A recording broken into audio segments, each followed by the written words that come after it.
और वहीं वक्फ संशोधन कानून को लेकर मुस्लिम संगठनों की नाराजगी जारी है। कई जगह इसको लेकर हिंसा भी हुई है और इसी बीच ओवैसी की पार्टी के बिहार चीफ अख्तरुल ईमान ने एक विवादित बयान दे दिया है, जिस पर अब तीखी सियासी प्रतिक्रियाएं सामने आ रही हैं।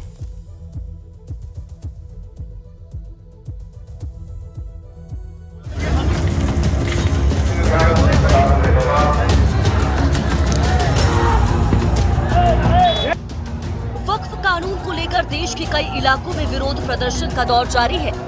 कुछ जगहों पर विरोध ने हिंसक रूप ले लिया है।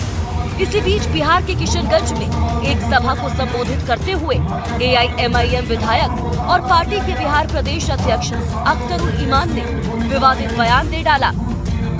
उन्होंने बीजेपी पर मुसलमानों को डराने का आरोप लगाते हुए कौम से भेदभाव होने की बात भी कही।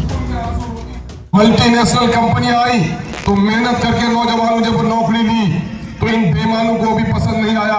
गलत इल्जाम लगाकर हमारे इंजीनियर बच्चों को आतंकवाद से जोड़ा गया। नतीजा हुआ कि बाहर की कंपनियों ने भी मुसलमानों को नौकरी देना बंद कर दिया।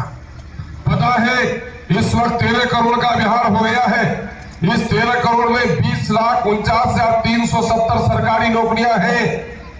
मुसलमानों की नौकरी में हिस्सेदारी होती है 3,68,000।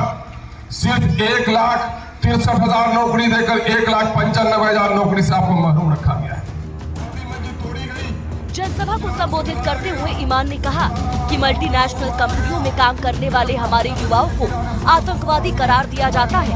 उन्हें जेल की सलाखों के पीछे भेज दिया जाता है। उन्होंने भाषण के दौरान बाबरी मामले का भी जिक्र किया और गोधरा हिंसा का भी। अख्तरुल ईमान ने आरोप लगाया कि RSS और बीजेपी डर का माहौल बनाकर रखना चाहती है। मुसलमानों, आज जो पहलू खान को मारा जाता है, कहीं टोपी उछाली जाती है, नमाज के हालात में तुम्हें लात मारे जाते हैं, तुम्हें दरअसल खौफ की नफ्सियात में मुब्तला किया जाता है ताकि तुम डर के मारे कुछ भी नहीं बोल सकते हो। AIMIM बिहार चीफ के बयान पर तीखी सियासी प्रतिक्रिया आ रही है। बीजेपी ने कहा है कि ओवैसी की पार्टी सीमांचल में अशांति फैलाने में लगी हुई है और AIMIM मुसलमानों को भड़काना चाहती है। AIMIM सीमांचल में अशांति पैदा करने में जुटा है। वक्फ संशोधन के खिलाफ मुस्लिम समाज को भड़काने में लगा है। संगठन को मालूम होना चाहिए कि संशोधन विधेयक जो संसद के दोनों सदनों में पास हो चुका है, पूरी तरह गरीब मुसलमानों और इसके पसमंदा समाज के हित में। विरोध के पक्ष में मुसलमानों को वही संगठन बरगला रहा है जो देश के वक्फ के नाम पर 9 लाख एकड़ बेशकीमती भूमि पर नजर गड़ाए हुए हैं। सरकार का नजरिया साफ है। यदि ऐसी जमीन का दस्तावेज भड़काने वाले मुस्लिम नेताओं के पास है तो वे पेश करें।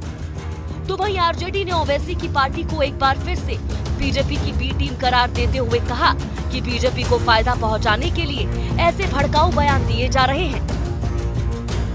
बीजेपी चाहती है और जो लोग कट्टरवादी हैं, चाहे किसी धर्म में हो, वो चाहते हैं आपसी सद्भाव, शांति, भाईचारा खत्म हो। बीजेपी इसका लाभ लेना चाहती है। हम समाज में भाईचारे के साथ रहते हैं। गंगा जमनी तहजीब ये हमारा पूंजी है।